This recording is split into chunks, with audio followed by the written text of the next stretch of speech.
Pessoal, tudo bom? Sejam bem-vindos a mais um episódio do Seu Sniper. Eu sou o Davi Matos, CEO da Dom Consultoria Estratégica.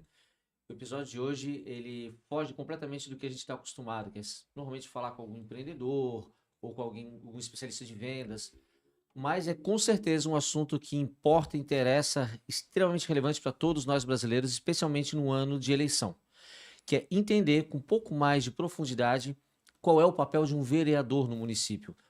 Até onde vai a alçada dele, até onde a gente às vezes acredita que seja responsabilidade, mas não passa nem perto das atribuições de um vereador. E para isso, está aqui conosco hoje André Gesser, ele é vereador no município de São José pelo PDT e candidato a deputado estadual nesse ano de 2026. Gesser, obrigado por ter vindo, cara. Bom te ver, bom contar contigo aqui para esclarecer essas dúvidas. Tenho certeza que tu és a pessoa certa para tirar várias dessas dúvidas aqui com a gente. Poxa, Davi, eu tô muito feliz de te reencontrar, de a gente poder fazer esse bate-papo. E eu acho que a questão da função da vereança, do papel do vereador, poucas pessoas sabem de fato, por mais que seja tão conhecido, sabem de fato como é que funciona. Eu acho que a gente vai poder fazer um bom bate-papo. E para tu conseguir ser vereador, sem dúvida alguma, tu também tens que empreender, né? Porque de alguma forma tu tens que se organizar para conseguir alcançar aquele objetivo. Então acho que a gente vai poder fazer um bom bate-papo hoje em cima disso. Maravilha, cara. Ô, então, para começar, a gente se conhece há bastante tempo, desde a adolescência. Então, a gente já jogou bola junto, tu me ensinou a tocar bateria, depois as noites, bares de Floripa, estudamos juntos. Em que momento aquele cara que fez escola técnica, virou um baita no baterista na noite de Floripa, de repente entende, se formou em jornalismo, fala, cara, quero fazer algo pelo município, vou pelo caminho público, por uma outra carreira, um outro caminho, trajetória profissional. Quando que isso surgiu em ti, cara? Eu sempre digo que nunca foi um sonho, mas quando a gente toma uma atitude para buscar alcançar algo, com certeza isso tem a ver com a tua história um pouco, né? Então, o meu pai, nos anos 80, o pai foi vereador em São José. Então, eu cresci vendo meu pai fazendo muitas reuniões comunitárias. Ele também participava do conselho da igreja local ali onde a gente morava. Ele ainda mora ali. Então, ele sempre fez muita política no bom sentido da palavra. E isso, querendo ou não, vai te mostrando como é que funciona e tu vai automaticamente vai participando. Então, quando meu pai participava de uma eleição, eu mesmo pequeno, a gente distribuía santinho, né? Tava de olho nas reuniões que ele fazia ali em casa. Até é curioso falar que ontem eu conversei com a esposa do ex-senador Dário Berger, e o Dário, tu vê, eu lembro do Dário quando ele ia lá em casa em 95 para conversar com o pai, porque eles estavam montando a junção para fazer a candidatura em 96, quando o Dário foi prefeito e o pai foi vice em São José, que foi uma junção ali do PMDB com o PFL contra o PDS da época, Sim. né? Então, tu vê, são memórias que vão ficando. Depois, a gente juntos, né? A gente estudou e se tornamos músicos. Eu acho que a música ela tem muito a ver com essa questão social política. Então a gente continuou fazendo política, às vezes através da música. Eu estudei jornalismo, então também está mais ou menos né, na comunicação social, mas nunca pensei em ser candidato, nunca.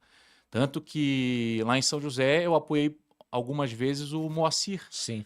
né, que é meu primo, e porque o pai largou a política em 98, faz muito tempo, né? Inclusive o pai que inseriu o Moacir. E o Moacir sempre foi a pessoa que nós apoiávamos, tanto que ele se tornou vereador. Eu acho que eu já devo ter pedido voto para o Moacir para Sim. ti, né? E daí em 2016, como tinha uma prefeita que era a Deliana, ela ia para a reeleição, e daí o PMDB tinha lançado um outro candidato, e o Fernando Anselmo ia ser candidato a prefeito pelo PDT, me convidaram para vir para o partido para apoiar ele. E daí, né, nesse convite, falar, por que não és candidato a vereador? Eu pensei, será? Tá, deixa eu conversar com o meu povo. E daí eu fui conversar com meus amigos, inclusive, primeiramente eu conversei com o pai e com a mãe, e o pai falou, não quero que tu vá. Ele não E ele quero, sendo do meio, ele achou não que... quero que tu vá porque o pai sofreu muito. O pai foi agredido quando era vereador, recebeu cadeirada, soco, teve BO, um bocado de coisa. O pai sempre foi um opositor assim muito muito forte, né? E daí ele, não vai. Não, peraí, deixa eu mostrar para vocês. Eu mostrei a minha lista, meus amigos, né, vizinhos e tal. Mostrei para eles que eu estava empreendendo Sim. para chegar lá. E eu queria apoiar o Fernando Anselmo porque eu não queria que continuasse a mesma prefeita e nem que fosse o outro. Afinal das contas, eles falaram, então tá, então nós vamos contigo. Os meus amigos também, não, então nós vamos contigo.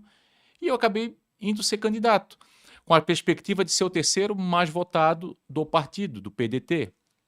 Então, tinha um que já era vereador, tinha um outro que era o Telmo, que tu deves conhecer, que Sim. foi vice-prefeito do Foi Djalma. secretário de Educação, se não me falha a memória, do Isso, Fernando Elias. isso, foi inclusive superintendente da USJ, reitor Sim. da USJ, e foi vereador algumas vezes. E nessa mesma eleição, o Moacir foi candidato a vereador. Então, quando eu falei com o Moacir, disse ao Moacir o seguinte, ele foi para um rumo, eu vou para esse outro rumo. E vou ser candidato. Ele, não, toca a ficha, vai ser candidato. E não é que deu uma zebra e eu fui o mais votado do PDT? Eu fiz 973 votos naquela oportunidade e eu fui o mais votado. Como o PDT fez só um, para que as pessoas entendam, então o partido ele faz um coeficiente, se passou aquele coeficiente, tu faz um vereador. O mais votado entra. E eu entrei, peguei a vaga do vereador, o TT, que era do PDT, então ficou só um vereador do PDT. E, curiosamente, o Moacir também entrou. Então, a gente até teve não digo um racha, mas uma divisão na família, porque alguns apoiaram ele, outros me apoiaram, e acabou que eu entrei e estou vereador até hoje. Isso foi em 2016 a É eleição, teu terceiro mandato, né? terceiro mandato. E de lá até hoje, eu sou um vereador independente, né? Mas estou no lado da oposição, mas sou independente porque eu digo que tem coisas que são enviadas pelo governo, a gente vai conversar logo mais, e que a gente vota favorável, porque são coisas boas para a cidade, né? E é isso que a gente tem que pensar. Mas sou vereador de oposição desde 2017 e agora estou terminando o segundo ano do terceiro mandato. Muito legal, cara. O que que nessa. Bom, tu já tinha uma experiência familiar, teu pai já tinha sido, o teu primo, mas o que que tu acreditavas que ia encontrar lá na função, no exercício da tua profissão, e quando chegou tu viu que era diferente, que não era bem assim, daquele jeito? Eu acho que em relação a isso, eu me preparei bastante. Quando eu fui para a eleição em 2016, eu já fui pedindo voto para as pessoas, dizendo qual era a real função do vereador. Então, quando tu pegava as minhas bandeiras do material, não tinha nada que não fosse aquilo que eu pudesse fazer. Então, eu estudei o regimento interno, estudei a lei orgânica, e quando eu ia pedir o voto, por exemplo, teve um episódio de uma moça que eu estava lá no Detran, vendo, acho que era a vistoria do meu carro, e era no meio da campanha, porque eu trabalhava numa empresa privada, então eu peguei férias de 30 dias para fazer a campanha, mas estava na lida. E ela falou, eu entreguei, onde eu ia, eu entregava santinho. E daí ela perguntou para mim, não consegues uma vaga na creche para o meu filho? E eu olhei para ela e eu disse assim, eu não consigo uma vaga na creche para o teu filho, porque essa não é a nossa função, porque tem outras pessoas que também precisam de vaga. Mas eu te garanto que se eu estiver lá, eu vou lutar para que tenha mais vaga nas creches, para que tu consiga para o teu filho, para o teu vizinho consiga. E aquilo lá, ela olhou para mim assim, sabe, quando tu fica em Aham. silêncio e falou assim, eu vou votar em ti, porque tu não me prometesse nada. Eu até esse episódio, à noite eu fui na rede social e falei para as pessoas, né? Então era isso, eu deixava bem claro que se tu queres a vaga pro teu filho, não é para mim que tens que pedir voto. Se tu queres uma carrada de areia, não é para mim que tens que pedir voto. Se tu queres um emprego, não é para mim que tens que pedir voto. Eu quero ir lá para fiscalizar o que o Poder Executivo faz, que é a Prefeitura, e fazer com que as ações que eles têm que executar em relação à saúde, educação, meio ambiente, aconteçam. Então eu acho que isso aí foi uma virada na chave assim, de muita gente. E eu acabei recebendo muito voto assim. Eu entrava nos comércios, Davi, e às vezes eu ficava 10 minutos para conversar com uma pessoa, mas eu saía dali e eu ganhava o voto. Porque elas olhavam assim, pô, de fato esse guri quer fazer diferente lá. Então, Tu é um ótimo vendedor, né? mas é, Vendedor de ideias, mas de é, propostas. é Mas, isso. cara, então tu falou assim, tá, tu explicou pra ela que não é isso que eu faço. Não é a vaga que eu consigo. O que faz um vereador? Na prática, assim, até onde vai a alçada que tu tens autoridade até onde tu alcança aquilo que as pessoas acham que cabe a um vereador e que não faz o menor sentido. Então, para as pessoas entenderem, poder executivo e poder legislativo, né? São poderes independentes, tem que ser independente, por mais que tenha esse, né? Que é uma porcaria isso, né? O legislativo fica comendo na mão do executivo e está errado. Então, quais são as nossas principais prerrogativas? Primeiro é fiscalizar o que a prefeitura faz, porque a prefeitura está arrecadando o imposto das pessoas para poder fazer o calçamento, para poder construir escola, para poder pagar o salário do médico, para construir posto de saúde. Então, essa é a função do Poder Executivo. E ele tem um orçamento para isso. E quando o prefeito ou a prefeita ganha uma eleição em cima do plano de governo, tem que executar aquele plano de governo. Então, o vereador são os olhos da população para fazer com que o Poder Executivo faça aquilo. Quando eles não estão executando, tu tens que cobrar, certo? Então, aí a gente vai para a tribuna, vai para a rede social hoje, mas principalmente a tribuna, que é a nossa principal ferramenta para cobrar. Hoje eu fui, por exemplo, lá no posto de saúde da Forquilinha e está faltando profissional, porque está cheio de pessoas das comunidades ali para ser atendido e falta profissional. Então eu estou cobrando para que eles chamem do concurso público que está aberto. Eu não consigo exigir. Infelizmente, não é uma prerrogativa do Poder Executivo de querer botar ou não, mas eu estou lá cobrando. Então essa eu acho que é a principal função, que é fiscalizar os contratos, enfim, e cobrar. Né? Buraco de rua que todo mundo pede. Eu vou lá e faço um documento chamado indicação. Estou indicando para a Secretaria de Infraestrutura que tem que fazer consertar um buraco de rua na Avenida Leoberto Leal. Eles vão consertar se quiserem. Infelizmente, Mas tu apontou... Mas eu apontei e vou para a tribuna e vou cobrar. Certo. Cara, fazendo um paralelo com o ambiente privado, assim, tu veio do ambiente privado, né? Como que funciona? A gente vai e faz um planejamento estratégico para 2027. Nesse planejamento estratégico, eu vou definir o que eu vou ter de orçamento e de projetos para executar em marketing, na diretoria de pessoas, de produto, de vendas, enfim. Separa por diretorias, cada uma vai ter um orçamento e projetos que precisam executar. E aí tem os ritos, as reuniões, onde a gente vai prestar conta. Cara, eu me comprometi a gerar tantos leads, a converter em tantos negócios, a gerar tanto de receita, a diminuir a perda de clientes, o churn. Quando tu fala assim, o meu papel é fiscalizar, o prefeito se elegeu com uma plataforma, com uma proposta, tu vais fiscalizar inicialmente aquela proposta pela qual ele se elegeu, só tu prometeu que ia fazer um posto de saúde novo no loteamento Dona Wanda. Cadê esse posto de saúde? Eu ia fazer reforma no bairro Ipiranga, cadê a reforma? Ou vocês juntos fazem um planejamento para o município, e aí o que tu vais fiscalizar é a execução desse planejamento. O executivo te apresenta o que vai ser feito ou vocês participam da construção disso? O executivo apresenta o que vai ser feito, porque quando tu apresenta um plano de governo, tu estás pedindo o voto para a população em cima daquele plano de governo. Então isso é uma responsabilidade bastante grande daquele que está apresentando. E ele tem que executar em cima. Por isso que um plano de governo ele não pode ser feito de qualquer maneira. Tu tens que pensar no qual que é o orçamento da cidade. A cidade arrecada 1 bilhão, tá? Então 25% é para a educação, 15% é para a saúde, a folha de pagamento dá 49%. Então tu já consegues desenhar mais ou menos o que tu vais precisar, falando de recurso próprio, porque daí tem um recurso que vem vinculado do Estado e o recurso que vem da União, né? E daí depende de cada prefeitura de buscar mais recursos ou menos recursos. Mas isso vem do Poder Executivo. Então, todo o primeiro ano do Poder Executivo, ele encaminha para nós o plano plurianual, que é para os próximos 4 anos. O primeiro começa no segundo ano do governo, pega o terceiro, quarto e o primeiro ano do outro governo para dar continuidade. Então, isso vem do Poder Executivo. Quando chega na Câmara, a gente faz uma análise disso e a gente pode fazer emendas. Mas é claro que o vereador ou um deputado ele tem que ter a consciência de que ele não pode simplesmente mexer em todo o orçamento do Poder Executivo, porque quem conhece o orçamento é o Poder Executivo. Tu fizesse uma comparação com a empresa. Cara, uma prefeitura ou um governo do estado ou o governo brasileiro é a mesma coisa. Então, tu faz uma prospecção de quanto é que tu vais arrecadar. Eu vou ter um crescimento, sei lá, de 100 milhões. Então, se eu arrecadei 600 milhões, vou arrecadar agora, vai para 700 milhões, eu vou trabalhar em cima dos 700 milhões. O que acontece é, os caras superfaturam um orçamento e falam que vão gastar um bilhão e não tem 1 bilhão para gastar. São José aconteceu isso. No ano da eleição de 2024 se gastou muito mais e agora nós estamos com um déficit de 100 milhões, que pode inclusive ser maior. Mas por que esse déficit? Porque trabalharam mais? Não, porque se organizaram errado. É exatamente igual uma empresa. Tu podes até querer fazer um pouco mais, mas um pouco mais não é muito mais, né? E daí tu tens que buscar governo do estado, tem que buscar governo federal. Mas isso vem do Poder Executivo.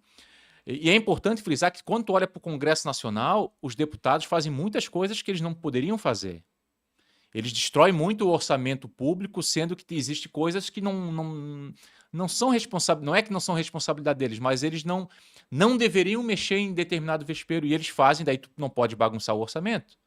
Imagina que tu tens um funcionário na tua empresa, tu tens um orçamento e esse funcionário começa, sei lá, a gastar muito mais do que o teu orçamento, vai quebrar a tua empresa, né? Eu acho que o poder público funciona exatamente igual. Agora, cabe a organização do poder executivo. Vou te dar um exemplo. Em 2009, eu trabalhei na Prefeitura de São José. 2009 e 2010, com o Moacir na Secretaria de Planejamento. E nós fizemos o PPA para 2010, 11, 12 e 13, e o orçamento. Como é que nós fizemos? A gente ia em cada secretaria, pegava cada secretário, fazia uma reunião, falava, vocês chamam os diretores de vocês e vocês têm que apresentar para nós o que vocês querem executar no ano que vem, porque o orçamento é para o ano que vem. Tá, isso tu tá falando, quando eu falo do plano plurianual, ele abrange o primeiro ano do mandato seguinte, que pode não ser a minha chapa que ganhe. Isso, Certo? e para ter a continuação dos trabalhos. Tá, e aí quando eu monto um plano de governo, que depois vai ser fiscalizado por ti, esse plano precisa, para ser aprovado, eu não sei como que funciona essas alçadas, mas para ser aprovado ele precisa observar esse plano plurianual para saber se a minha proposta casa com aquilo que está orçado no... Não é que ele precisa, mas um gestor que tem a responsabilidade, tem que olhar. Sim. Tem que olhar, né? Eu acho que a primeira coisa, o cara quer ser prefeito ou governador, tem que ver, tem que conhecer o orçamento daquele governo que está saindo para te entrar. E quando tu monta o plano de governo, tem que ser em cima disso, né? E assim, as porcentagens, elas são... se tu olhar que 25% é educação, no município, 15% é saúde e 48% é folha de pagamento, tu já sabes que tu tem pouco ali sobrando para te poder fazer outros tipos de investimento. A não ser que, de novo, tu vá buscar mais recursos no governo do estado, no governo federal, e tens que fazer isso.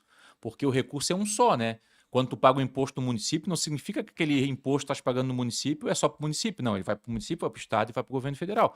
Mas é um imposto que tu estás pagando. Então, quando a gente pensa no plano de governo, o cara que é responsável tem que pensar nisso. Porque hoje as pessoas prometem fazer muito mais aquilo que não está feito do que continuar o que já está sendo iniciado, Sim. entendeu?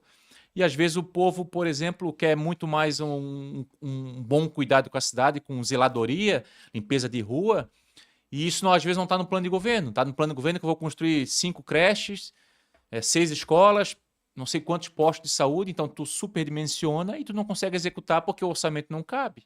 Cara, aqui tem um ponto bem interessante, porque na máxima popular tem aquela obra que elege prefeito e que não elege, né? Tem o saneamento básico, todo mundo sente falta, mas ninguém quer que faça porque cria fila, porque tem que abrir estrada. Eu moro em Florianópolis. Lá nos ingleses eles estão fazendo agora o saneamento, cara, todo dia é muita fila. Só que no verão todo mundo reclama que não existe aquela tubulação. E ao mesmo tempo, quando tu vê lá a creche com a pintura nova, limpa, a florzinha no canteiro, isso pô, olha só como a nossa cidade é bem cuidada. Como que se cria, não sei se coragem é a palavra, mas como que se decide, tá? Eu vou investir, eu sei que talvez não seja tão popular, sei que as pessoas só vão lembrar e ficar com raiva de mim porque eu tô fazendo fila na hora de chegar em casa, mas precisa ser feito.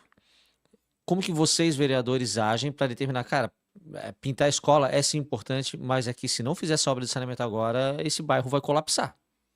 Eu acho que essa questão do saneamento básico, da obra que é feita por baixo, que ninguém vê, eu acho que num passado recente as pessoas não ligavam tanto, mas eu acho que hoje em dia as pessoas já estão mais atentas para isso.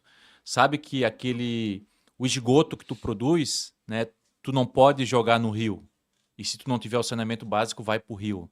São José é um exemplo. São José agora estão terminando a subestação da Casan para que tenhamos 90% de saneamento básico entregue para esgotamento sanitário. Hoje não chega a 50%.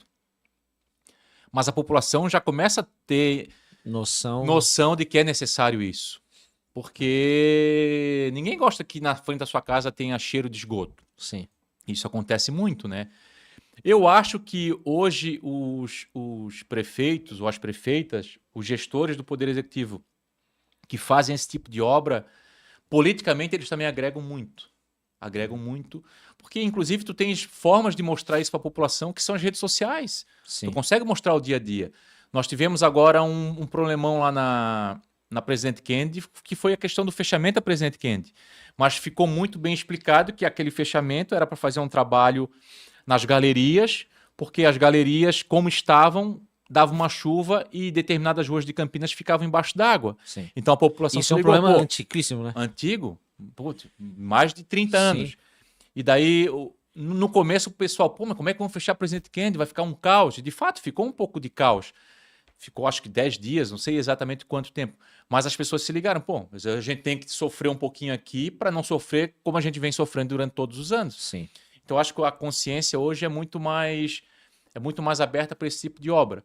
Mas ainda falta, por parte do gestor, eu acho que investir mais em saneamento básico. Certo. Cara, vamos falar do teu dia a dia. Como que tu compõe a tua equipe? Porque uma coisa que é muito importante, tu falou, e redes sociais, por exemplo. Tu és super presente, tu tá sempre fiscalizando, mostrando, seja as coisas pelas quais tu lutas e defendes e acreditas, seja expondo algumas situações da oposição e pedindo explicações. Mas na hora de compor o teu time, assim, tu tens alguém, na minha verba de gabinete eu vou ter a pessoa de redes sociais que vai fazer a edição dos meus vídeos, que vai me acompanhar para filmar, que vai me ajudar, que de certa maneira aquele é o elo teu com o teu eleitor, que ele possa ver na prática tu em ação, né? Mas tu também precisa de alguém que te ajude no planejamento. Eu não sei se tem um gestor financeiro do gabinete, se tem... Como que é composta a equipe de um vereador? A nossa equipe é muito ajustada e pequena em São José. Quando eu comecei, nós tínhamos 3 assessores e hoje nós temos 4. Para comparar, a Floripa, eu acho que tem 12, 13. A Palhoça tem 6 ou 7. E São José é a 4ª maior cidade em população. Então, 4 é o que tu tens direito a ter ou é aquilo que tu escolheu ter? é que eu tenho direito a ter, que eu escolho, né? Como é que é até curioso falar dessa questão da equipe. A minha equipe é maravilhosa e ela está comigo desde 2017. Eu acho que é o único gabinete da Câmara que tem uma equipe tão antiga, porque normalmente muda toda hora, né? E o nosso nunca mudou. Eu montei como? Teve o Alessandro, que trabalhou comigo na campanha e que é um cara que conhece bastante assim de informática, de banco de dados. Esse foi comigo, que já era um amigo meu. O chefe de gabinete, que é o Bruno César, que inclusive trabalhou muito tempo fazendo coberturas do Figueira, do Avaí. Ele é comunicador também. Eu chamei ele porque ele já tinha uma experiência na vereança, porque ele já tinha trabalhado, inclusive foi secretário de comunicação da prefeitura, já trabalhou na presidência da Câmara, e não foi um cara que trabalhou para mim na primeira eleição, mas é um cara que eu queria. Uhum. O Rodrigo Marquelês, eu sempre brinco com ele, tu não votasse em mim na minha primeira eleição, porque ele era de Florianópolis, né? Mas é um guri que eu conheci quando eu trabalhei na prefeitura, ele fez estágio comigo e ele se formou em Direito, então tu precisa ter alguém do Direito. Então esses 3 entraram comigo e recentemente entrou o João, que faz eu acho que 2 anos, que é um cara também de São José, que eu também não tinha ligação política com ele, mas é um cara da Colônia Santana, um cara de comunidade e que eu queria que eles estivessem junto comigo. Foi o que nós montamos. Tu falasse da questão da rede social. Como é muito enxuta, todo mundo faz um pouco de tudo. A rede social é só um exemplo de uma tarefa que precisa ser realizada. Não, mas assim, como que se distribui? Qual é o papel de cada uma dessas 4 pessoas? Eu acho que o Rodrigo, por exemplo, jurídico, é o cara que analisa todas as ideias que nós temos de projeto, tudo que chega do Poder Executivo. Então ele faz essa análise se é constitucional ou não é, né? Ele faz a discussão com o Bruno. O Bruno é um cara que, de forma mais global, que organiza todo o gabinete, essas partes de texto é muito com ele que faz, parte de cobertura fotográfica, de vídeo, né? O Alessandro é mais voltado para o banco de dados e o João é mais de rua mesmo. Mas, por exemplo, todos saem comigo na rua. Hoje nós saímos, fui eu, o João e o Rodrigo, que é o jurídico, e o Rodrigo fez uma filmagem junto comigo. Então, assim, tem muita coisa para fazer e são só 4 pessoas. Por mais que Uhum. as pessoas acham, olha o tamanho de São José, tem 300 mil habitantes. Tanto que nas minhas redes sociais, cara, o pessoal me acha meio louco. Eu faço meus vídeos, eu faço muitos vídeos que eu gravo, eu edito e eu posto. Daí eu mando o vídeo pro Bruno, o Bruno dá uma analisada no vídeo e faz o texto. Mas a gente não tem uma equipe específica, né? Que nem tem um deputado, que nem tem os vereadores em Floripa. É todo mundo fazendo um pouquinho de cada coisa. Então, assim, é bem orgânico a parada. Certo. E eu faço, de fato, assim, faço com gosto, de forma muito orgânica, a rede social. Às vezes as pessoas conversam comigo ali, acham que não é eu que estou conversando no meu Instagram, porque eu estou com 85 mil seguidores, né? Isso é uma base enorme já. É uma base bastante grande. Tem de tudo que é lugar, mas a maioria de Santa Catarina e de São José. Então, assim, é um trabalho formiguinha que a gente faz e cada um faz um pouquinho de tudo. Cara, e como é que vocês. De onde surge uma ideia de um projeto de lei, de uma emenda? Ah, que legal. Isso aí é... Parte de ti, parte de qualquer uma pessoa da equipe, ou nessas 85 mil pessoas que te seguem, ou nas tuas caminhadas, eu fui lá no Lisboa, conversei com alguém e surgiu um projeto de lei que pode ser interessante. Como que funciona isso? Parte de todas as formas, literalmente todas as formas. Tem um projeto que hoje é lei lá que os irmãos em São José têm direito de estudar na mesma escola. Isso foi porque eu conversei com uma mãe em alguma visita à comunidade e ela disse: eu queria tanto que meu filho pudesse estudar com a minha filha, mas não tem vaga tal. Daí vamos buscar se existe alguma coisa, algum projeto em algum lugar. Se não tem, vamos desenvolver e a gente vai lá e monta. Hoje é lei. Tá, Tanto que essa lei, para ter uma ideia, essa lei ela foi uma das primeiras, eu acho que em Santa Catarina, se não a primeira, que esse ano aprovaram no estado uma lei igual a essa, para que os irmãos possam estudar na mesma escola estadual. E surgiu porque uma mãe pediu. Pode surgir também porque eu vi um projeto que é legal em determinado município e, pô, vamos trazer para São José. Ou um outro que surgiu no nosso gabinete. Por que não vamos fazer um projeto nesse sentido? A gente vai lá e faz. E eu tenho muitas leis bem legais aprovadas em São José. Como que funciona essa pesquisa de saber a atuação de vereadores de outros municípios, seja de Santa Catarina ou de outras cidades, outros estados, para tu saber, cara, acho que essa lei aqui se aplica, pode funcionar bem em São José, faz sentido pra gente, e tu viu ela lá em Macapá, sei lá. Como que é esse benchmark, essa pesquisa de outros municípios? O Rodrigo, eu digo para ele que ele era bom ele trabalhar num site desse de fofoca, né? Porque ele acha tudo, né? Advogado, então tá acostumado. E a gente faz as buscas, a gente vai. O Google tem tudo, né? Mas normalmente as prefeituras, as câmaras mais próximas são as que mais nos espelham, né? Como eu sei que a gente também espelha as outras câmaras. Normalmente tem alguém pedindo projeto que nós aprovamos para que a gente passe. Eu vou te dar um exemplo de um projeto da obrigação que a prefeitura divulgue toda a publicidade paga em São José. Esse é um projeto teu, né? Esse é um projeto meu. Então passa na TV, tem que mostrar quanto gastou de vinculação e de produção, na rádio, no jornal. Essa foi uma lei que, se eu não me engano, foi aprovada em Floripa há uns 5, 6 anos atrás e que a gente replicou para cá. Tem uma outra lei, que eu não lembro qual foi o município, que exige que tenha placa em obra parada. A gente replicou para cá. E tem outras leis que saem da nossa cachola. Por exemplo, a obrigação de gravar as licitações do Poder Executivo. É uma questão de buscar da transparência. Sim. Quando a gente entrou no mandato, nós tínhamos 3 pilares principais, que é um mandato popular, que é se comunicando com o povo, com os servidores, um mandato que pense em projetos que beneficiem o coletivo e que dê transparência. Então, quais são os projetos para dar transparência? É esse para mostrar os gastos de publicidade, é esse da obra parada, porque se a obra está parada, a população tem que saber por que está parada. Ao invés de perguntar para o vereador por que aquela creche está parada, está lá na placa, ela está parada porque romperam o contrato ou porque não foi pago o repasse do governo federal. Então, está lá, né? A mesma coisa da licitação, gravar a licitação. É uma forma de dar transparência para que as pessoas, se tu quiser ir lá em São José e pedir a gravação daquela determinada licitação, tu tens direito, porque é uma lei. Uhum. Tem uma outra lei que a gente estava discutindo a questão do feminicídio, violência doméstica. Pô, vamos obrigar os condomínios residenciais e comerciais que denunciem qualquer indício de violência doméstica. Essa é uma lei nossa. Talvez seja a primeira em Santa Catarina, eu acho que já foi replicada em outros municípios. Foi uma lei que a gente foi buscando, pô, como é que nós vamos combater violência doméstica? Pô, vamos botar essa lei? Daí o Rodrigo vai procurar para ver se é constitucional, se não é constitucional. É constitucional, então vamos apresentar. Hoje é lei em São José. Cara, eu perguntei inicialmente sobre o planejamento do município, como que atua a tua fiscalização nesse planejamento, seja do plano de governo ou do projeto plurianual. Como que tu pensa, tem um planejamento do teu gabinete, da tua vereança, cara, esse ano eu quero apresentar tantos projetos de lei voltados para a saúde, para a educação, para a infraestrutura, ou não, ou na medida que vocês vão surgindo, vocês vão executando? É na medida que vai surgindo. Tem uma bandeira que é muito forte nas nossas lutas, que é a defesa do serviço público.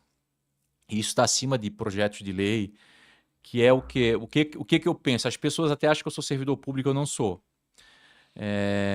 O que a gente mais quer? Que a população seja atendida. O prefeito está lá, os vereadores estão também, para fazer com que as coisas aconteçam em benefício da população, para melhorar a vida das pessoas na cidade. O que as pessoas precisam? Mais precisam? É do serviço público. Posto de saúde, escola, mas também o empresário precisa do alvará, da licença para construção, meio ambiente. E então tu tem que estruturar o serviço público. E quem que está dentro do serviço público para atender a população? É o servidor. Então é uma coisa que está muito conectada. E eu sempre digo que se a gente consegue estruturar bem o serviço público, com servidores valorizados, podendo trabalhar bem, quem mais vai ganhar? É a população. Essa tua bandeira do serviço público, ela vai por qual premissa? É remuneração, é capacitação, é treinamento, que ao mesmo tempo que é uma categoria que precisa sim ser valorizada, porque eu concordo contigo, é onde a população bate para pedir um apoio, para pedir é onde ela se encontra para ter um direcionamento. Ao mesmo tempo, é uma categoria que é muito criticada, porque, cara, eu vou lá, até usado como metáfora de má vontade para atender. Pô, parece uma repartição pública, parece serviço público. Quando tu fala em valorizar o serviço público, engloba também capacitar, cara, não é só emitir um alvará, é atender bem a pessoa que está vindo solicitar esse alvará para que ela se sinta, cara, que legal que é ser munícipe de São José, porque aqui eu não só tenho o documento que eu preciso para fazer a minha obra, mas eu também sou bem atendido quando eu preciso de alguma coisa. Davi, quanto mais tu valoriza, mais tu tens que cobrar, mais tu pode cobrar. As pessoas a população tem a impressão de que o servidor público ele tem muitos benefícios, mas o servidor público de uma cidade, de uma prefeitura, é muito pelo contrário. Vou te dar um exemplo. As técnicas de enfermagem em São José, elas ganham em torno de, vamos falar líquido, R$ 2.600, R$ 2.500. E estão ali na ponta, fazendo um trabalho super importante. E, cara, olha quanto ganham. Essa é uma luta que a gente faz há bastante tempo para que a gente tenha um novo plano de carga e salário para elas. Porque é justo, porque o trabalho que eles fazem é muito importante, né?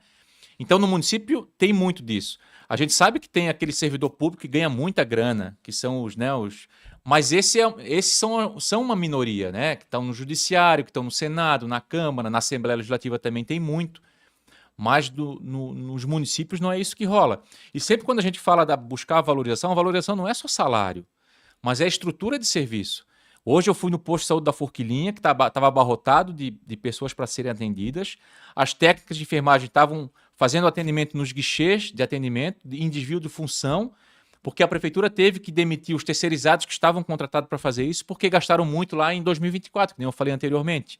Então agora estão tendo que demitir. As ACS, que são as agentes comunitárias de saúde, que têm que estar nas ruas visitando as famílias, estão dentro dos postos de saúde fazendo esse atendimento porque está faltando profissional. Isso aí, se tu chama do concurso público e tu vais fazer com que tenha mais pessoas aí, tu estás valorizando o servidor, independente de salário. Independente de tu dar aumento de salário ou não. Então, a valorização do servidor é dar estrutura para o servidor. Lá, enfim, hoje eu conheço São José com a palma da minha mão. Então, assim, eu conheço todos os postos de saúde, todas as escolas, todas as creches. Eu sei onde é que precisa mais equipes de saúde da família, onde precisa estruturar um posto de saúde. E quando tu fala que tem que reformar o posto de saúde lá de Areias, que tem só 3 equipes, isso é valorizar o servidor. Porque o servidor precisa de uma sala, para melhor atender a população. Não adianta tu ter uma sala de curativo que o ar-condicionado não funciona. Que no verão tu estás lá fazendo um curativo num senhor, tá suando um monte, tentando colar um curativo que não consegue por causa desse suador. Isso acontece em São José, como deve acontecer em um monte de município. Então, arrumar ou instalar o ar-condicionado é também valorizar o servidor. Né? Muito bom. O prefeito trabalha sem ar-condicionado na sala dele? O vereador trabalha sem ar-condicionado? Não. Por que eles têm que trabalhar sem ar-condicionado? Porque não é para eles, mas é para atender a população bem atendida. Né? Excelente. Cara, tu trouxe um ponto importante. Tu vai levantar uma bandeira para trazer. Tu chegou lá no posto de saúde e viu que tem desvio de função, tem pessoas sobrecarregadas, pessoas que estão ganhando salário baixo por uma responsabilidade altíssima e ainda com desvio de função. Na hora que tu vais requisitar, seja um orçamento, seja um novo concurso público para preencher aquelas vagas que estão faltando, tu vai precisar de apoio de mais vereadores, presumo eu. E como é que tu negocia, por exemplo, com um opositor teu? Um cara que é de um partido de oposição ao teu, ou pode ser a situação, hoje tu és oposição à prefeitura. O cara que é um vereador do partido do prefeito, por exemplo. Como que tu senta com ele para falar, cara, isso aqui é importante, o município está gritando, está sofrendo por essa falta aqui, o município sofre, o servidor sofre, a população é afetada. Como que se dá essa interlocução? Primeiro, só para deixar claro para as pessoas que quando a gente pede uma alteração no orçamento, para tirar daqui e botar ali, a gente pede uma alteração orçamentária, mas não é para colocar dinheiro em algum lugar, tirando sim, das nuvens. Tu estás tirando de um lugar para botar em outro. Então, o que a gente pede para a prefeitura é que tenha prioridade. Então, talvez o asfalto não seja prioridade, mas contratar novos profissionais de saúde seja prioridade. Então, deixa o asfalto de lado e faz isso. Então, o orçamento, quando a gente mexe no orçamento, tem que mexer dentro do que já existe no orçamento. A gente não inventa dinheiro, isso não pode. A relação com os vereadores, né? Eu sou um vereador, na gestão passada, eu fui por alguns, talvez os 2 primeiros anos era só eu e outro que era oposição. Agora nós temos 4 na oposição. Na Câmara de Vereadores, normalmente tu tens uma relação boa com todos os vereadores, porque lá em São José são 19. Diferente do Congresso Nacional, que tem deputado que nem conhece o outro deputado, são 513, né? Então é mais difícil tu manter uma relação e talvez as negociatas lá sejam muito maiores do que nas câmaras de vereadores.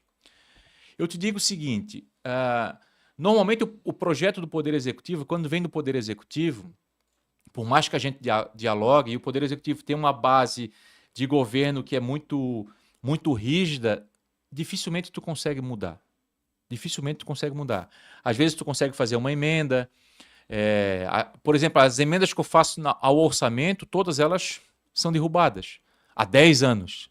Todo ano, ano após ano. Mesmo os vereadores sabendo que aquelas emendas são importantes para a comunidade e são emendas que dialogam com o plano de governo, mas o governo pede para a base votar contrário, eles vão lá e votam contrário. Quando é projetos de vereadores, por exemplo, um projeto que eu apresento, isso é muito mais tranquilo. Né? Os vereadores normalmente não votam contra projetos de vereador, a não ser que seja um projeto inconstitucional. E daí tu vai discutir a questão da inconstitucionalidade, que isso aqui não dá para te fazer, como, por exemplo, um projeto para construir uma creche. Eu não posso. E o vereador tem que ter noção disso. Então, se ele apresenta, eu posso votar contrário para dizer que isso aqui não existe, né?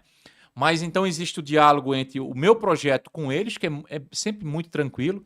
Vou te dar um exemplo. Eu aprovei agora, e São José é um dos municípios pioneiros que teve um projeto aprovado para o cannabis medicinal, que é o óleo que é extraído da planta da maconha e que tem revolucionado a medicina no mundo inteiro. Tem trazido benefícios para a saúde de muita gente, porque é um remédio.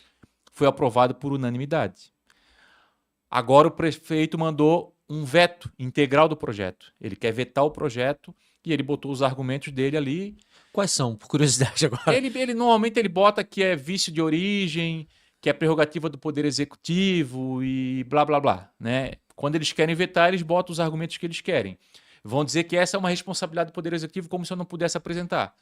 Mas nós temos vários municípios que aprovaram e foi sancionado. E nós temos um exemplo maior que o Estado, a Assembleia aprovou um projeto de uma deputada e o governador sancionou. Então, assim, é muito possível. E outra, existe uma importância muito maior. E o STF já disse que, porque eles falam que quando tem aumento de despesa, tu não pode apresentar um projeto. Isso é balela. O STF já disse que se esse aumento de despesa é um aumento de despesa que vai trazer um benefício muito maior e não é um aumento de despesa tão grande assim, tem que ser aprovado. Tem que ser aprovado. Então ele vetou. Possivelmente a base do governo vai tentar aprovar o veto e derrubar o meu projeto, mesmo eles tendo votado favorável, que é uma incoerência, né?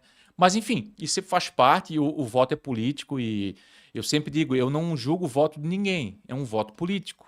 Eu só não gosto e eu fico puto quando eles fazem algumas manobras para que, de repente, determinado projeto não vá para votação, para que determinado requerimento não vá para o plenário, porque daí é sacanagem. Uma coisa é ir para o plenário e eu perder democraticamente, né?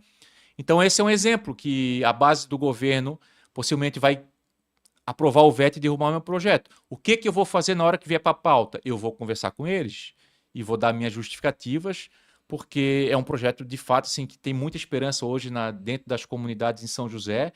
A gente sabe que não vai ser regulamentado da noite para o dia, mas o Poder Executivo pode regulamentar aos poucos para a gente levar o cannabis medicinal para o SUS, porque hoje é muito caro, as pessoas não conseguem comprar. Então, a relação é mais ou menos assim. Não tem muito ódio entre os vereadores. Existem discussões ideológicas diferentes. Eu, por exemplo, hoje estou na oposição, eu sou PDT, o vereador Caê é do PT, o vereador Cidade é do PL e o Crislã é do Novo. Nós somos os 4 em oposições e normalmente a gente está fechado em todas as votações. E tu partidos com vertentes muito diferentes muito diferentes. Outros, né? Ideologicamente nós somos muito diferentes. Mas a gente quer o melhor para São José e a gente tem real noção disso. Cara, deixa eu te perguntar, tu falou sobre a lei permite, o STF já entende que tu pode extrapolar o orçamento por uma pauta relevante que realmente vai trazer valor. Okay. Não é extrapolar o orçamento, é que eles falam que tu não pode fazer um projeto que vai aumentar, que tem aumento de despesa. Não é que vai aumentar o orçamento lá, mas é que estás dizendo para o prefeito que ele vai ter que investir mais nisso aqui, então tem um aumento de despesa, né? Tá, mas esse aumento de despesas sai de onde? Aí o prefeito vai ter que achar um... Pô, tu deu exemplo, por exemplo, de... Eu deixo de fazer o asfalto para investir no funcionário da saúde. Essa é uma movimentação orçamentária legítima. O asfalto sim é importante, mas aqui é prioritário. Né? Então, entender a diferença, né, do que é importante e do que é prioridade. Exatamente isso. E se tu consegues aprovar algo que vai ter que extrapolar o orçamento dessa maneira... É o prefeito, uma vez que vem a determinação, o prefeito precisa ele fazer esse exercício, tá? Então, já que eu vou ter que investir mais dinheiro nessa outra iniciativa que não estava prevista, eu vou ter que achar uma linha aqui para cortar o que estava previsto. Sim, ele pode fazer isso. Quando extrapola uma determinada porcentagem, tem que pedir autorização para a Câmara. Mas se é para um objeto importante, normalmente é aprovado. Acho que todos foram aprovados. Todos praticamente. Mas eu vou te falar que normalmente quando tu faz um projeto desse que é voltado para a saúde já tem orçamento para isso. Então já tem 15% constitucional e eles normalmente vão a 17%, 18%, 19% para investir na saúde. Então já existe recurso para isso. E daí tu começa a priorizar outras coisas, né? Daqui a pouco, se tu tens cannabis medicinal no SUS, tem alguns medicamentos que tu vais poder deixar de comprar, porque ao invés de estar tomando, sei lá, um cloridrato de sertralina que é para depressão, tu vai estar tomando cannabis medicinal. Então, tu consegue fazer esse... Eu acho que o mais importante é eles entenderem a importância daquela determinada lei e buscar, através do seu orçamento, para conseguir implantar. Mas, normalmente, quando tu faz para a educação ou para a saúde, ou para, enfim, para aquilo que asfalto, infraestrutura, eles tiram da mesma pasta para poder fazer aquilo, entendeu? Tá. E quando a gente fala de gestão de orçamento, acho que tem algumas facilidades na parte privada, que talvez se debata com mais obstáculos no âmbito público. Por exemplo, eu preciso mandar fazer canecas. Tá, isso aqui tá porque o pessoal vai tomar café, tem a hora do refeitório e tudo mais. Eu posso pegar lá e pegar 3 orçamentos com o meu setor de compras, ele vai trazer, e eu posso escolher o mais caro, por exemplo, se eu entender que aquele mais caro é uma caneca de melhor qualidade que vai atender a necessidade melhor do meu colaborador. No setor público, existe a premissa de que eu tenho que pegar o orçamento mais baixo ou naturalmente os orçamentos... A impressão que nós de fora temos é que sempre chega um orçamento superfaturado. Às vezes a gente vê determinadas reportagens, vê, isso aqui foi feito, olha quanto custou. Eu penso, cara, isso aqui eu fiz também na minha empresa, não custa isso tudo. Por que está tão caro? Um tempo atrás, sim, eu não quero transformar em um cunho muito partidário, político, ideológico, mas tu fez uma postagem extremamente relevante, que ficou sem resposta, que era a utilização de verba de uma deputada para uma viagem internacional e que não ficou justificado. Sim, não ficou respondido o questionamento que tu fez. Se eu sou funcionário de uma empresa, se a Assembleia Legislativa, a Câmara dos Deputados Corporation me contratou e eu vou viajar, eu tenho que prestar conta, tenho que prestar nota. E se eu extrapolar, eu vou ser demitido, eu vou ter que responder, enfim, posso ser demitido por justa causa. Como que funciona essa determinação? Tá, eu vou comprar a caneca 1, 2 ou 3, a 2 ela não é a mais barata, ela não é a mais cara, mas ela é a mais adequada, ou mesmo a mais cara pode ser a mais adequada. E é um caso muito claro, por exemplo, asfalto, que a gente citou de exemplo. Cara, eu moro nos Ingleses, tem uma rua de acesso que liga Ingleses ao Rio Vermelho que é uma vergonha, todo ano tá em obra e nunca se resolve, tu asfalta hoje, amanhã tá esburacado. Tá, eles estão economizando no asfalto de má qualidade, não estão contratando o engenheiro correto, o urbanista correto, para fazer o projeto correto. Como que é a gestão desse dinheiro na alocação dele? Eu sei que tu tens um X para gastar, agora eu vou gastar com um fornecedor muito bom, ou ele não é tão bom, mas ele está superfaturando? Existe um pouco de tudo, né? Eu sempre digo que o gestor que é bom e responsável, ele vai contratar o melhor produto pelo melhor preço, né? O melhor preço não significa que vai ser o mais barato, mas é o melhor produto com o melhor preço. Então, existem vários tipos de licitações. Tem a licitação que é a compra direta, que pode fazer como tu falou. E daí ele vai ter que comprar, mas aí é só até 10 mil reais, se eu não me engano. Então eu vou poder comprar uma caneca, se vai ser só até 10 mil reais, eu posso pegar 3 orçamentos, não preciso nem fazer licitação, pego 3 orçamentos, mostro o que é mais barato e compro. Mas são coisas pequenas. Mas daí existe outros tipos de licitação que é pregão eletrônico, que daí é o menor preço, tem licitação de menor preço. O cara que apresentar o menor preço, eu vou contratar. Mas para te contratar aquele que é menor preço, tu tens que ter a certeza de que todos têm o mesmo produto. Que aquele que me oferecer o menor preço eu vou contratar. Então é o mesmo tipo de caneca, daí tudo bem. É essa a responsabilidade que tem que ter. Tem outro que é tomada de preço. Tem outra que é técnica e preço. Então o que é técnica e preço? Pô, eu quero o melhor produto. Então vai ter o preço e vai ter a técnica. E depois tem a somatória. Aquele que ganhar em melhor preço e melhor técnica, vai ganhar a licitação e eu vou contratar. Então, tem serviços que tem que ser técnica e preço. Né? Por exemplo, asfalto, tu tens que, quando faz o teu termo de referência, o teu descritivo, tu tens que falar como é que tu queres aquele asfalto para não ficar dando problema todo ano, como tu falasse lá dos ingleses. E tu mencionou que tem o projeto de lei que quando uma obra está parada tem que ficar justificada a razão pela qual ela está interrompida. Justificar. Justificar ali.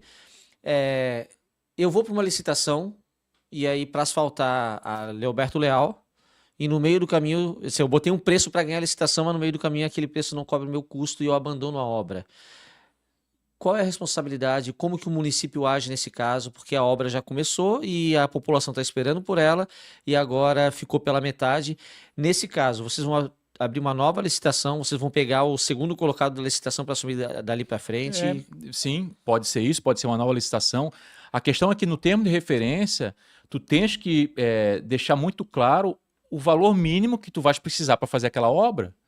Porque quando a empresa vai participar, ela tem que ter uma noção do quanto vai custar. Se ela fez um orçamento para ganhar e botou lá embaixo para depois querer fazer os aditivos, é um problema da empresa. É um problema da empresa. Eu vi, inclusive, uma fala de um candidato eu acho que é candidato a vice-governador agora na eleição em Santa Catarina, falando de que tem que cuidar para não deixar as licitações muito amarradas, porque a empresa pode começar a fazer e precisar fazer outras coisas. Eu já acho o contrário. Tem que ser extremamente amarrados, porque o aditivo é natural, tu podes aditivar até 25% de uma licitação. Só que qual que é o segredo? É tu fazer um termo de referência, aquele descritivo, por isso que é importante ter o projeto, que estava uma discussão de tem projeto, não tem projeto lá da Viamar. Se tens um projeto que é muito bem feito e tu vais investir bastante para fazer um projeto, a empresa que pega aquele projeto, que é um termo de referência, ela vai dar o serviço e o preço conforme aquele projeto. Então, assim, se ela foi lá e botou um preço muito abaixo para participar, sabendo que eu vou ganhar, depois eu tento fazer os meus aditivos, ela às vezes vai entrar pelo cano. Mas o mais importante é que é dinheiro público e quando tu passa para aquela empresa que tu queres fazer aquele serviço, tu tens que deixar bem claro o que é o serviço e tens que botar o valor que ele vai conseguir executar para fazer o serviço. Quando falou que tem muita gente que Tu vê um produto lá no poder público é muito mais caro do que se comprasse a iniciativa privada. Infelizmente é uma realidade. Muitas vezes porque o empresário que vai participar da compra do poder público acaba jogando o preço mais lá em cima, porque às vezes ele fica naquela de repente eu não vou receber, vou ficar 2 meses sem receber, de repente alguém vai me pedir alguma coisinha, que acontece também, né? A gente sabe disso, corrupção é um problema sério, tanto que a gente vê vários casos. Então acaba tendo um sobrepreço, porque como é setor público, eles acabam pensando desse jeito. E às vezes é porque quer ganhar um pouquinho mais mesmo, né? Porque é poder público, então eu vou cobrar mais. Infelizmente é isso. Mas isso tudo depende do gestor, entendeu? Então, se tu és prefeito e tu queres fazer o negócio funcionar mesmo, e tu tens servidores efetivos com qualidade excelente, tu vai fazer o negócio ser a melhor cidade, dentro dos melhores preços, com a melhor qualidade, mas tu tens que fazer de forma muito séria isso. Muito bom. Quando tu se elege numa base que é tua, né? Tu é lá de Barreiros, então talvez aqueles teus primeiros 900 amigos ou conhecidos ou pessoas que acreditaram na tua plataforma estivesse ali no teu entorno. Tu falou agora há pouco que hoje tu conhece como a palma da tua mão o município, tu sabe cada escola, cada posto de saúde, então tu tá presente nas diferentes áreas de São José. Como é que tu distribui? Tem prefeito, vereador, deputado que se elege muito na sua base, né? Em Florianópolis, ingleses, lá onde eu moro, tem 2, 3 muito fortes. Se a gente pegar antigamente o Eurico Miranda lá no Rio de Janeiro, se elegeu deputado falando vou defender os interesses do Vasco. Esse era o lema de campanha e ele se elegeu. Foi honesto, falou exatamente. Quem quis comprar, comprou. Hoje, como que tu determina a tua plataforma, a tua base não é mais a Barreiros, né? Como é que tu atua para poder estar presente nas diferentes áreas e as pessoas se sentirem representadas pelo André Gesser, vereador?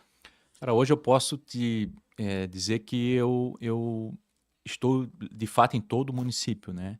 Eu fiz muito voto em todo o município. E uma coisa que eu também sempre disse é que o vereador, ele não é de um bairro, o vereador, ele é de uma cidade.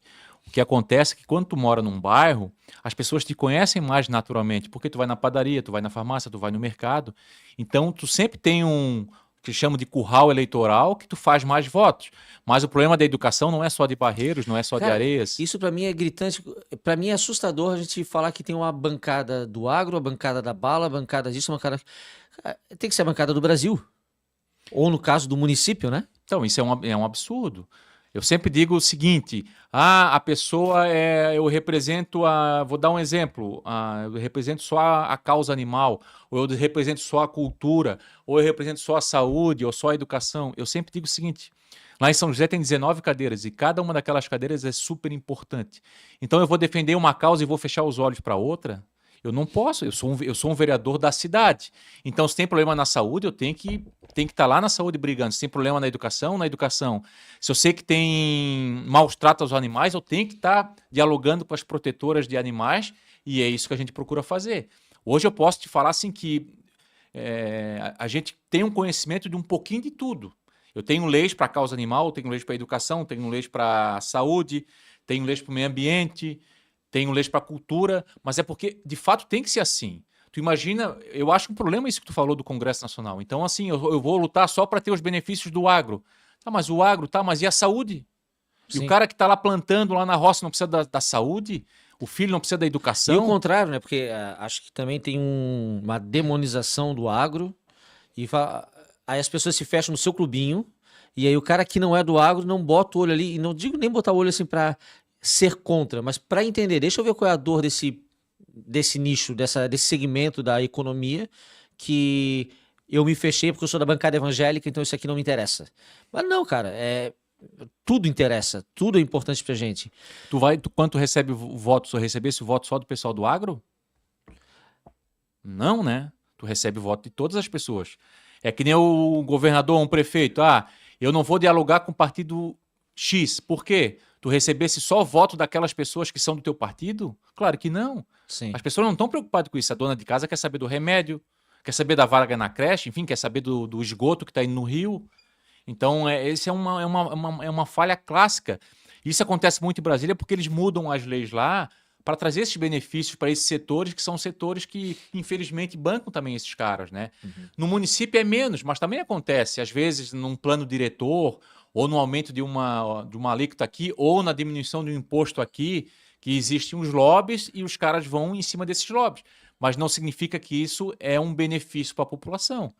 Eu, assim, desde o meu primeiro dia do mandato, eu disse, eu não vou fazer nada que é para beneficiar simplesmente Uma categoria. não é nem uma categoria, para beneficiar especificamente só aquilo, entendeu? Sim.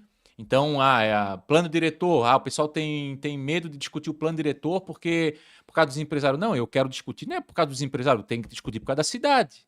Sim. Né? Vamos aumentar patamar de prédio, mas por quê? Por que não vão aumentar o patamar de prédio lá em Barreiros para 25 andares? Para beneficiar construtor? Não. A gente tem que ver o conjunto da obra. Vai ter lugar para parar carro, vai ter creche para atender todas as pessoas, vai ter posto de saúde. Então, eu acho que é muito mais abrangente. E é lamentável quando as pessoas se fecham só num... Cara, muito bom tu trazer esses pontos, porque ninguém faz essa conta. Talvez alguém que desatento pense, mas eu quero ter um arranha-céu aqui. E não para pensar, tá? Esse arranha-céu vai ter casais, vão ter famílias, vai ter crianças e vai ter demanda por saúde, por escola, por saneamento básico. Vai ter que mais não sei quantos mil pessoas botando... Demanda por sol. Já parasse para pensar nisso? Os caras vão fazer uma beira-mar lá em Barreiros. E daí deixaram na Leoberto Leal 25 andares. Para o cara ir caminhar 3 horas da tarde não ter mais sol na beira-mar. É Sim. isso, entendeu? Então, assim, às vezes as pessoas acham que tudo é desenvolvimento econômico. E não é. E não é. O que a gente mais quer? A gente quer ter o nosso emprego, ter a nossa renda, mas ter qualidade de vida. Sim. Então, mesmo aquele que vai morar lá no 25º andar, ele quer ter um espaço para caminhar da beira-mar, ele quer conseguir parar o carro dele. Tá, mas e daí? Vai conseguir fazer isso? Eu até fiz uma emenda lá em Barreiros, mas derrubaram para manter o que já tem, porque hoje já pode 12 andares. Deixar só onde é mais alto, deixa construir mais alto. Mas lá embaixo não, para não tampar, inclusive, o sol da manhã de quem... Porque é importante a gente falar disso. Mas os interesses foram mais fortes e nós não conseguimos. Mas eu acho que são debates que, se a população participasse mais, se o Poder Executivo fizesse a população participar mais, eu acho que a gente conseguiria mudar um pouco essas curvas, sabe? Gessler, qual é o projeto de lei que tu mais se orgulha de ter aprovado? Pô, pergunta difícil pra caramba, cara. Eu acho que... Qual é teu filho preferido? Cara, eu me orgulho de muitos ali, mas eu acho que esse do cannabis medicinal. Porque eu acho que isso é um marco, sabe? É algo que vai ficar para a história para sempre. Né? De tu poder levar esse benefício para as pessoas que precisam disso, para quem tem fibromialgia, Sim, Alzheimer, Parkinson, a avó da minha câncer. esposa teve Alzheimer e a reta final de vida dela, ela faleceu no início desse ano. Mas, cara, o cannabis medicinal mudou a qualidade de vida, mudou a maneira. E ainda existe muito preconceito, muita falta de informação a respeito. Então as pessoas atrelam do jeito errado, avaliam do jeito errado. É um remédio. É um remédio. É um remédio. E que, cara, melhora muito a qualidade de vida de quem usa. Não, e tu pensa naquele que tem dor crônica todos os dias e tu tens esse benefício que é um negócio natural, que é com gotas e que nunca, em todo o mundo, nunca trouxe problemas sérios a quem usa. Por exemplo, nunca nós tivemos como é que a gente chama? Quando tu Efeito colateral? Não, o efeito não é o efeito colateral. Tipo, nunca ninguém morreu por tomar uma alta dose de... No máximo, dormiu a noite toda e o dia todo. Entendeu? Então, assim, é um benefício muito grande para as pessoas que precisam, só que hoje é muito caro. Vou te dar um exemplo. Eu consegui 10 ml para fazer o uso, peguei lá numa drogaria e 10 ml custou R$400, que dá para um mês. Quem que vai pagar R$400? Sim. Então, se tu traz para o SUS, se tu começa a envolver... Nós temos muitas associações aqui em Santa Catarina, tá? Diga-se de passagem, muitas. Começa a envolver as associações. Comprar das associações, tu começa a baixar o preço, inclusive, para a farmácia. E aqueles que não têm condições social vão conseguir pegar no posto de saúde. E daí, igual a avó da tua esposa, foi isso, né? Sim. Vai ter esse benefício para pelo menos ter esse acalento, às vezes, no final de uma vida. Cara, eu só tenho relatos bons sobre isso. Só relatos bons. E qual foi o maior erro que tu cometeu nesses 3 mandatos? Maior erro, cara. Se pudesse voltar atrás, aqui eu agiria diferente. Seja negociando com algum par teu, ou seja, realmente Sabe que eu projeto. nunca pensei nisso, cara? Eu vou te falar o seguinte, eu me orgulho muito das minhas votações, cara. Eu tenho para mim assim que muitas votações eu fui só o único contrário e eu me orgulho muito delas, assim. Eu não, cara, eu não sei, Davi. Eu tenho que pensar, eu tenho que talvez, enfim, alguma fala da tribuna que poderia ter agido diferente, sabe? Não ter sido tanto ríspido ou ao contrário, né? Fui muito mole, tinha que ter sido mais ríspido. Mas eu vou te falar que em relação aos projetos e às minhas votações, eu me orgulho muito delas, mesmo. Cara, pra gente fechando aqui, a gente já tá na reta final. Duas últimas perguntas. Tu é super ativo nas redes sociais. Tu falou, tu mesmo filma, tu edita, tu manda pro Bruno, ele Ver o vê o texto. texto e vocês publicam. Hoje, quanto do teu tempo toma esse trabalho? Porque, de certo modo, é a possibilidade que tu tem de estar com o teu eleitor, o tempo, aquela base de 85 mil pessoas que te seguem, eles conseguirem acompanhar em tempo real o que tu está fazendo no teu dia a dia. E muitos outros também estão fazendo. Mas a gente sabe que existe o legislador de rede social, ele é mais um influencer do que um legislador. Né? E que está lá fazendo gracinha, fazendo dancinha, ao invés de, tá, deixa eu mostrar o problema, que pode ser no posto de saúde, pode ser numa escola, pode ser denunciando um uso indevido do dinheiro público ou exigindo uma explicação, né? Quanto isso ocupa do teu mandato e como que tu acha que é a importância disso para ti hoje, para tu manter essa proximidade e poder, por exemplo, almejar um cargo na Câmara dos Deputados? Eu acho que uma coisa está ligada à outra. Hoje ocupa um espaço bastante grande, exatamente por eu estar em todos os cantões e por estar em todos os cantões, quando eu levanto, por exemplo, um problema num posto de saúde lá na Forquilinha, o pessoal de Areia já vem me chamar, o pessoal da Serraria já vem me chamar. E onde é que eles me chamam? Nas redes sociais e no WhatsApp. Então ocupa muito espaço. E tem uma coisa que as pessoas às vezes não têm noção. Eu vou dormir 11 horas, a minha esposa, né, briga comigo, larga isso aí 10 horas, e não sei se está errado, está certo, mas é porque eu estou lá respondendo. Eu estou olhando as mensagens lá no Instagram, não consigo responder todas, às vezes eu demoro 5, 6 dias para responder. Então a gente chega em casa e continua respondendo. Então as redes sociais hoje elas são importantes porque é através da rede social que eu consigo ouvir as demandas. Porque quando tu vai lá, tu escuta, mas depois tu tens que olhar a tua rede social, porque a maior parte vem por ali. Então, acho que é um misto, um pouco lá e um pouco aqui. Mas as redes sociais hoje são importantes, porque se eu não olhar as redes sociais, eu não vou ficar sabendo de muitas demandas que acontecem na cidade. Certo. E para finalizar, tu agora é candidato, pré-candidato à Câmara dos Deputados, né, estadual, certo? Sim. O que que tu pretende fazer, ou o que que tu observa que tu pode gerar valor para o estado, que tu já gerou para o município? Por que essa decisão? Por que que eu quero, só porque é a carreira natural da tua trajetória política? Eu saio de vereador, eu vou deputado, depois eu volto subprefeito, depois eu vou ser deputado federal, depois, enfim. Qual o cerne da tua decisão? Eu sou pré-candidato a deputado porque eu acredito que tudo aquilo que eu já fiz e faço em São José, na Câmara de Vereadores, como um cara que fiscaliza muito, que denuncia, que vai para a tribuna, que está na rua, eu posso fazer na Assembleia Legislativa da mesma forma, porque os poderes eles são parecidos. E eu acho que falta muito disso na Assembleia Legislativa, sabe? De gente ali fiscalizando, que é também a principal função de um deputado, que é fiscalizar o que o governo do Estado faz. E a outra questão é, a gente mora numa região, né, São José, Biguaçu, Palhoça, São Pedro, Águas Mornas, Santa Amaro, que é muito esquecida pelo governo do Estado. Muito esquecida. São José, por exemplo, é a sexta economia, a quarta maior cidade em população e falta um monte de coisa. E falta um monte de coisa não só por causa da Prefeitura de São José, mas por conta de não vir do governo do Estado. Normalmente se fala que Santa Catarina manda muito para Brasília e volta pouco para cá. São José manda muito para o governo do Estado e volta pouco para cá. Palhoça manda muito para cá, para o governo do Estado e volta pouco. Então eu acho que eu tenho reais capacidade de fazer esse enfrentamento, de melhorar o hospital regional, as escolas estaduais, as rodovias estaduais que estão aqui no nosso entorno e fiscalizar aquilo que tem que ser fiscalizado. Porque, igual o governo municipal, o governo do estado ganha em cima de uma plataforma de plano de governo. E isso tem que ser executado. E tem que ser executado para a vida real das pessoas, não só na rede social. Mas tem que ir lá, tem que pisar lá no chão do hospital regional para ver como é que está a emergência lá. Né? E isso os deputados fazem pouco, tá? Se fica muito dentro dos seus gabinetes, eu acho que eu tenho essa capacidade e é isso que eu quero fazer. Não é sonho nenhum. É querer poder entrar lá e incomodar um bocado no bom sentido da palavra, sabe? De Maravilha. cobrar aquilo que tem que ser cobrado. Cara, fica à vontade para dar teu recado final. Depois eu finalizo aqui também. Davi, obrigado por esse espaço. Passa rápido pra caramba, Passa né? muito, voa. Eu te mandei 25 perguntas, não passamos por Cara, um adorei terço o papo porque foi um papo que talvez eu nunca tenha tido com alguém. E as pessoas precisam, acho que, estar mais atentas de como é que funciona o poder legislativo. E digo que as coisas começam na cidade. Todo mundo mora na cidade.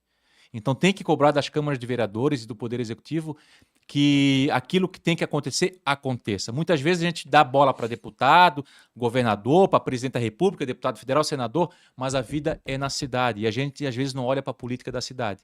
Eu acho que se a gente começar, se a população começar a cobrar mais na cidade, a gente pode melhorar mais a vida das pessoas, porque nós moramos, cada um mora num município e é ali que acontece as nossas vidas. Maravilha. Muito obrigado, cara. Valeu. Pessoal, eu adorei o papo, tenho certeza que vocês também. Eu vou deixar aqui na descrição do vídeo todos os contatos do André Gesser, quem quiser acompanhar as redes sociais dele, o que ele está fazendo, cobrar, perguntar, propor. Vocês vão ter um canal aberto de comunicação, tenho certeza disso. Assim como eu tive o canal aberto para convidar ele para vir aqui apresentar um pouco do que é o papel de vereador. Tenho certeza que se tu tá aí no município de São José ou em Santa Catarina, que tiver curiosidade, tá, o que ele, deputado, vai fazer aqui por Içara, aqui por Uruçanga, aqui por Pinheiro Preto, pergunta, cobra, pega no pé que ele vai responder, ele não foge da luta não. Muito obrigado, quarta-feira que vem a gente se vê com mais um episódio do Seu Sniper. Valeu!